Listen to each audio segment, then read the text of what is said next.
सभापति, मैं आपको बताना चाहता हूं, मैंने कहा कि मैं गुरुओं की धरती और जवानों की धरती और किसानों की धरती से आता हूं। जवानों की बात आज हमारे आदरणीय राहुल गांधी ने की है। हालांकि विपक्ष द्वारा उसको घुमाने का काम किया, लेकिन राहुल गांधी ने एक बात कही कि अग्निवीर को शहीद का दर्जा इस देश में मिलना चाहिए। मैं इसलिए कह रहा हूं सभापति साहब, कभी कभी तो मेरे को लगता है कि पंजाब को यह हिंदुस्तान की सरकार भूल गई है। कभी कभी मेरे को यह भी महसूस होता है कि शायद हम हिंदुस्तान के कहीं किसी नक्शे में हैं या नहीं। जिस प्रकार से हमारे सरकार का हमारे पंजाब के लोगों की तरफ व्यवहार है, ऐसा हमें महसूस होता है। मैं आपको बताना चाहता हूं सभापति साहब, जब हिंदुस्तान के देश के प्रधानमंत्री जब लाल किले पर झंडा लहराते हैं, और मैं गर्व से कह सकता हूं कि उस झंडा लहराने में पंजाब के हजारों नौजवान लोगों ने अपनी शहादत दी है। ये अवसर इसलिए प्राप्त हुआ है सभापति साहब। मैं कहना चाहता हूं सभापति साहब, मैं अपने किसान की बात करना चाहता हूं। पिछले 1.5 साल से सभापति साहब, पंजाब का किसान, देश का किसान, आज बड़ी बड़ी बातें की गई। आदरणीय मंत्री महोदय कहे कि हमने एमएसपी दी है। एमएसपी आपने दी है? 1967 में कांग्रेस की सरकार ने किसान के लिए एमएसपी दिया था। जब देश भूखा मर रहा था, तो पंजाब के लोगों ने, इन किसानों ने, देश के किसानों ने देश के लोगों का पेट भरने का काम किया। आज कोई आसान नहीं कर रहा कि हम उनको एमएसपी दे रहे हैं।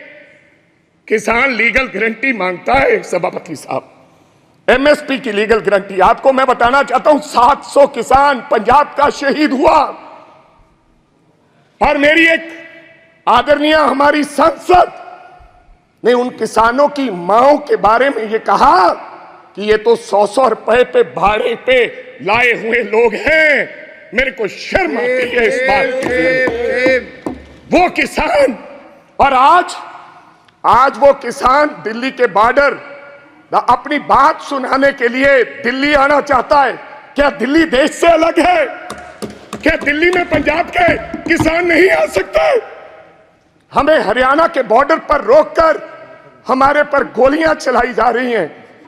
हजारों लोग किसान हमारे वहां पर इंजर्ड हुए और कईयों की मृत्यु हो गई, मौत हो गई है। लेकिन सरकार की तरफ से गर्मी है। 45-47 डिग्री में बैठा किसान चीख कर पुकार रहा है कि हमें एमएसपी की लीगल गारंटी दो, हमने दिल्ली जाना है। लेकिन उनको आदेश है हरियाणा की पुलिस को, यह देश के गृह मंत्री के द्वारा दिया गया आदेश कि पंजाब का अगर कोई व्यक्ति दिल्ली की तरफ किसान मुंह करेगा तो गोलियों से उसको मार दिया जाएगा। ऐसा हमारे साथ व्यवहार हो रहा है सभापति साहब। ये हालात है। आप कहते हो किसानों को, आपने किसान निधि योजना में आपने बड़ा कोई इनकलाब खड़ा कर दिया। आपने कहा कि 3,20,000 करोड़ लोगों को हमने 20,000 करोड़ दिया है किसान निधि योजना के तहत। मैं पंजाब की बात बताना चाहता हूं। आंदोलन के बाद हमारे साथ किस प्रकार का व्यवहार हुआ। 2019-20 में 23 लाख लोगों को किसान निधि योजना का फायदा मिलता था। जब हम आंदोलन किया, सरकार को काले कानून जो 3 बने थे वो सस्पेंड करने पड़े, वापस नहीं लिए। तो इन्होंने कहा कि अब इनकी निधि योजना बंद करो। 2023 और 24 में ऑन रिकॉर्ड बोल रहा हूं, फ्लोर ऑफ द हाउस, 8,56,000 लोगों के किसान निधि योजना से नाम काट दिए गए। ये छोटी बात नहीं है। और कहा गया कि इनके कागज इनकम्प्लीट थे, इसलिए हमने इनके ये खाते काट दिए गए। तो पहले आपने कैसे दे दिए 23.5 लाख लोगों को? मैं चलो ज्यादा कुछ ना कहते हुए मैं आगे एक बात और करनी चाहता हूं सभापति साहब। ये किसान का हाल है। मैं बताना चाहता हूं, अभी मैं पेज नंबर 19 पे पढ़ रहा था कि ये भारतीय न्याय संहिता यानी कि penal code will come into force in the country from the 1 July, लोगों को इंसाफ देने के लिए। और देश के गृह मंत्री ने लॉ एंड ऑर्डर की बात कही कि पंजाब में लॉ एंड ऑर्डर की स्थिति ठीक नहीं है। आज से 4-5 महीने पहले मैं आपको ये कहना चाहता हूं, आप लोगों को जस्टिस देने के लिए ये लॉ लेकर आ रहे हैं। आप कभी पाकिस्तान की बात करते हैं, कभी चाइना की बात करते हैं, कभी कुछ और कहते हैं, लेकिन मैं आज इस सदन में एक बात कहनी चाहता हूं। सभापति साहब, हमारा एक साथी था, उसका नाम था सिद्धू मूसेवाला, एक कलाकार था, दुनिया में उसका नाम था। चाहे तमिलनाडु हो, चाहे महाराष्ट्र हो, चाहे केरला हो, चाहे न्यूयॉर्क हो, उसके गाने पर दुनिया झूम उठती थी। और मैं ये भी कहना चाहता हूं सभापति साहब, टाइम स्क्वायर न्यूयॉर्क में हर तीसरे दिन सिद्धू मूसेवाला बजता है। बिलबोर्ड, जो बिलबोर्ड दुनिया के 100 गाने, उनमें से सिद्धू मूसेवाला हर रोज पहले, दूसरे, तीसरे नंबर पे वो व्यक्ति रहता है। उसके साथ हुआ क्या, मैं आज इस सदन को जानकारी और बताना चाहता हूं आपके माध्यम से। क्या हुआ 28 साल के नौजवान के साथ? हम नेशनल सिक्योरिटी की बात करते हैं, आप कहते हैं हिंदुस्तान में परिंदा भी पर नहीं मार सकता। आप ये कहते हैं कि हम हैं, चिंता मत कीजिए।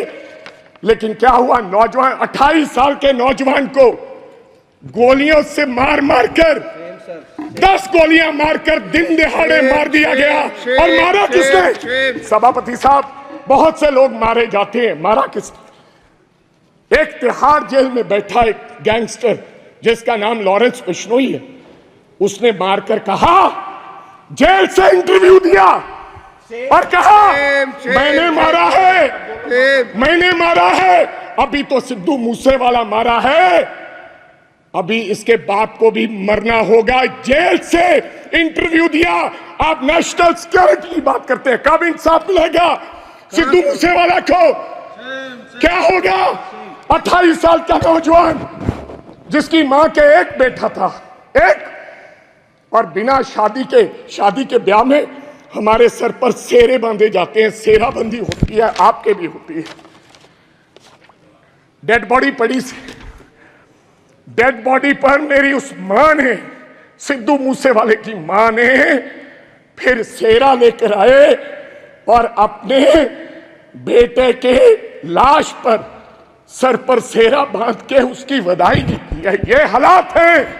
आप देश के गृह मंत्री हैं, इंसाफ दिलाएं और जेलों में बैठे ऐसे गैंगस्टर को आप निकाल के उस परिवार को इंसाफ दें। लास्ट बात सर, 1 मिनट में खत्म करूंगा।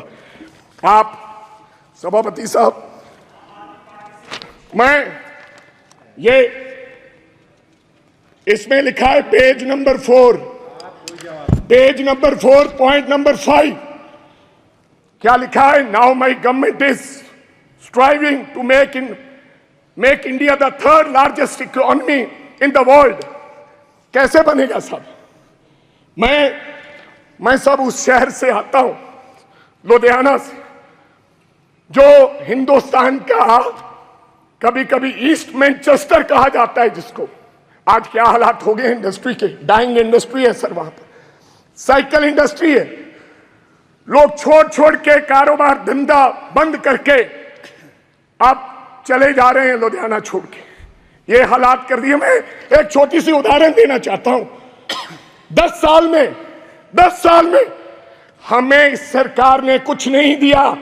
अगर दिया है हिंदुस्तान की सरकार ने लुधियाना को, सबसे बड़ा शहर है पंजाब का, तो कोई खड़ा होकर व्यक्ति बता दे कि हमने ये दिया है। मैं क्या कहना चाहता हूं कि एक साइकिल इंडस्ट्री है साहब, या तो चाइना में साइकिल बनता है या पंजाब में साइकिल बनता है। चाइना में साइकिल की प्रोडक्शन क्या है, आप हैरान हो जाओगे। आप मेक इन इंडिया की बात करते हो, 28 से 30 करोड़ एक साल की चाइना प्रोडक्शन करता है, एक साल की 28 से 30 crore.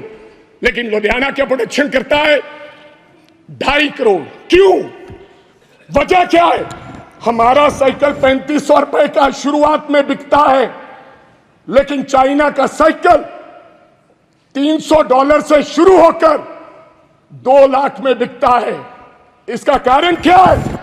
Make in India, make in India, wrong policies. जब तक ये रॉन्ग पॉलिसीज हैं, समाप्त कीजिए, समाप्त कीजिए, तब तक हमारा देश तरक्की नहीं कर सकता। कैसे तरक्की करेंगे? आपकी रॉन्ग पॉलिसीज की वजह से आज हमारी इंडस्ट्री, जो लुधियाना की इंडस्ट्री है, उसके ये हालात हो गए। अंत में एक लाइन में समाप्त करना चाहता हूं। हमारा भाईचारा बहुत कायम है स्पीकर साहब। पंजाब के लोग बेशक चाहे किसी पार्टी को वोट दो, आम आदमी पार्टी को लोगों ने वोट दिया, अकाली दल को दिया, कांग्रेस को दिया, बीजेपी वालों को भी दिया, लेकिन आपस का भाईचारा नहीं कभी टूटा। इस बार पहली बार राम जी के नाम पर, भगवान राम के नाम पर, भगवान हमारे भी हैं इनके, और भगवान ने बता दिया अयोध्या से ये संदेश दिया पूरे देश भर में कि राम भगवान बीजेपी के नहीं है। उन्होंने ये संदेश दिया। लास्ट मैं एक सेकंड पहले बोल रहे हैं, बोलो सभापति साहब, मैं एक नारे के साथ अपनी बात खत्म करूंगा। बस एक लाइन में खत्म कीजिए सर, एक सेकंड। हमारा भाईचारा कायम रहे। मैं बीजेपी वालों को हाथ जोड़कर गुजारिश करना चाहता हूं, देश के प्रधानमंत्री जी को, देश के गृह मंत्री जी को, कि मंगलसूत्र की बात ना करें। थैंक यू आप कब्रिस्तान की बात मत करें। मैं एक नारे के साथ अपनी बात खत्म करूंगा। मंदिर बांटा, मस्जिद बांटी, मंदिर बांटा, मस्जिद बांटी, बांट दिया भगवान को। ओ शर्म करो बीजेपी वालों, मत बांटो इस देश के बोले वाले इंसान को, मत बांटो इस देश के बोले वाले।